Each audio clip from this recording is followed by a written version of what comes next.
کچھ دنوں کے بعد ایکسپائر ہو گئے۔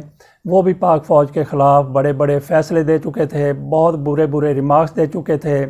انہوں نے ایک ہی دن میں فوجی عدالت کی طرف سے سزا پانے والے 196 لوگوں کو بری کر دیا تھا، ان کا مقدمہ ختم کر دیا تھا۔ اس کے علاوہ بھی انہوں نے 100 سے زائد ایسے ہی لوگوں کی سزائیں ختم کی تھیں۔ تو اس وجہ سے کچھ لوگوں کی طرف سے، اور جنرل پرویز مشرف کے حوالے سے بھی انہوں نے ہی یہ فیصلہ دیا تھا کہ اگر پرویز مشرف مر جاتے ہیں تو ان کو گھسیٹ کر پاکستان لایا جائے اور ان کو ڈی چوک میں کئی گھنٹوں تک لٹکائے رکھا جائے۔ قاضی فائز کا وہ سیٹھ وقار سیٹھ کی اسی چیز کو لے کر کچھ لوگوں کی طرف سے کہا جا رہا تھا کہ وقار سیٹھ کی موت میں فوج کا بھی ہاتھ ہے۔ کچھ لوگ یہ بالکل ببانگ دوہل کہہ رہے تھے کہ وقار سیٹھ کو قتل کیا گیا ہے، ڈاکٹروں نے قتل کیا ہے، فوج کی طرف سے ان کو قتل کیا گیا ہے۔ انتہائی گھٹیا قسم کے یہ الزامات تھے۔ شاید قاضی فائز صاحب کے مد نظر بھی وقار سیٹھ والا معاملہ ہو یا ان پر لگنے والے گھٹیا قسم کے وہ الزامات ہوں۔ بہرحال قاضی فائز صاحب نے ان سے فوج سے علاج کروانے سے انکار کر دیا تھا اور ان کو پھر قائد اعظم ہاسپٹل میں داخل کروایا گیا۔ اللہ تعالیٰ ان کو وہاں پہ صحت یاب کرے۔ دیکھتے ہیں کہ اس حوالے سے کہ وہ کب تک صحت یاب ہو جاتے ہیں۔ جیسا کہ ہم نے شروع میں کہا کہ قاضی فائز صاحب کی طبیعت کوئی سنبھل نہیں رہی اب تک کی جس وقت ہم یہ ویڈیو بنا رہے ہیں اس وقت تک تو صورتحال یہی ہے۔ قاضی فائز کی کھانسی بھی نہیں رک رہی، اور قاضی فائز جس طرح سے انہوں نے اپنے آپ کو مصیبت میں ڈالا، سپریم جوڈیشل کونسل کی طرف سے جو اجلاس ہونا تھا اس میں ان کو شرکت کی قطعی طور پہ ضرورت نہیں تھی، لیکن انہوں نے آن لائن اس میں شرکت کی اور اس میں پھر یہ اونچی آواز میں شاؤٹنگ بھی کرتے رہے، بولتے بھی رہے، آوازیں کستے رہے۔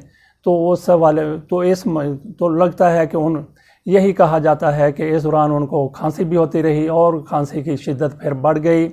تو قاضی فائز صاحب کے حوالے سے ہمیں ایک واقعہ بھی یاد آ گیا، ایک روایت یاد آ گئی، ایک واقعہ یاد آ گیا کہ کوئی شاہین اس کو کسی شکاری نے اس پر فائرنگ کی، وہ گر گیا۔ جیسے ہی وہ گرا کسی جھاڑی میں چھپ گیا، وہیں پہ نزدیک ایک ہرن چل رہی تھی، ایک ہرن پھر رہا تھا۔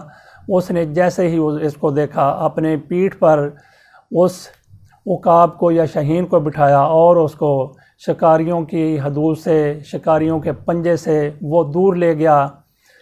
تو عقاب نے اس ہرن کا شکریہ ادا کرتے ہوئے کہا کہ مجھے بتائیے، مجھے کوئی نصیحت کیجیے، آپ نے مجھ پر بڑا احسان کیا ہے، میں آپ کی کیا خدمت کر سکتا ہوں؟ تو ہرن نے کہا کہ میری خدمت کرنے کی ضرورت نہیں ہے، میں نے آپ پر احسان کیا ہے تو آپ اس احسان کا بدلہ کسی پر احسان کر کے چکا دینا۔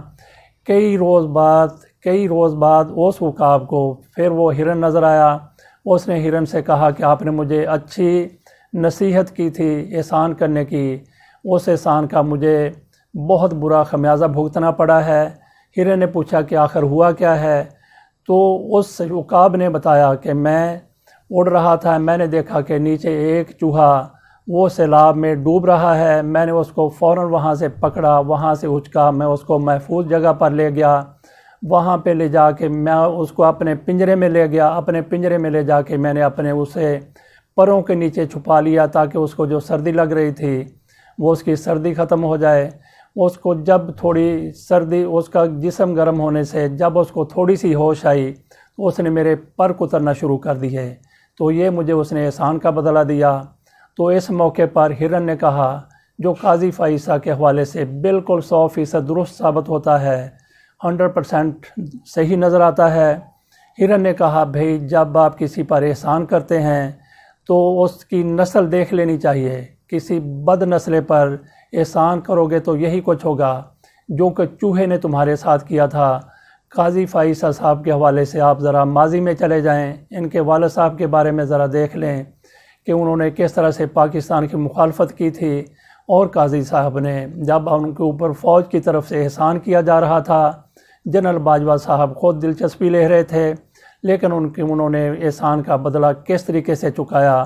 اور یہ بھی ساتھ کہا جا رہا ہے کہ قاضی فائز کے کچھ ریلیٹیوز نے بیرون ملک سے جنرل اظہر کیانی کو فون کیے تھے۔ جنرل اظہر کیانی ریٹائر ہو چکے ہیں، بہترین ڈاکٹر ہیں، ہارٹ کے ڈاکٹر ہیں، ان سے بات کی تھی۔ انہوں نے بھی پھر کچھ کردار ادا کیا تھا قاضی فائز صاحب کے علاج کے حوالے سے، لیکن قاضی فائز صاحب نے جو احسان کا بدلہ دیا وہ پوری دنیا کے سامنے آ چکا ہے۔ وہ فوج کے خلاف جس طرح سے پہلے زہر افشانی کرتے رہے تھے، اسی طریقے سے انہوں نے اپنے علاج کے حوالے سے بھی کی ہے کہ فوج ہو سکتا ہے کہ مجھے مار ڈالے، ایسا قطعاً نہیں ہو سکتا۔ فوج کو آپ نے دیکھا ہے کہ کس طریقے سے جنگی قیدی دشمن کے پکڑے جاتے ہیں، فوج ان کو پکڑ کے لاتی ہے۔ تو کبھی بھی آپ نے سنا ہے کہ کسی ہاسپٹل میں دشمن کے قیدیوں کو مار دیا گیا ہو؟ دشمن کے قیدی جو آپ کا شدید نقصان کرتے ہیں، آپ کی سالمیت کے خلاف لڑتے ہیں، آپ کے کئی فوجیوں کو شہید کر دیتے ہیں، کئی کو زخمی کر دیتے ہیں، ملک کو نقصان پہنچانے کے لیے آخری حد تک چلے جاتے ہیں۔ ہو سکتا ہے قیدیوں میں وہ بندہ بھی ہو جس کی فائرنگ سے، جس کی بمباری سے، جس کی گولہ باری سے درجنوں سینکڑوں فوجی، سینکڑوں لوگ شہید ہو گئے ہوں، لیکن اس کا بھی علاج اسی طرح سے کیا جاتا ہے جیسے اپنے فوجیوں کا کیا جاتا ہے، جیسے اپنے وطن کے لوگوں کا کیا جاتا ہے۔ تو یہ قاضی فائز صاحب کی سوچ ہے۔ اس سب کے باوجود بھی ہم یہ دعا کریں گے کہ قاضی فائز جس طرح سے موت اور زندگی کی لکیر پر کھڑے ہیں، اللہ تعالیٰ ان کو کھینچ کر زندگی کی طرف لے آئے، اللہ تعالیٰ ان کو صحت یاب کر دے۔ اس کے ساتھ اجازت دیجیے، اللہ حافظ۔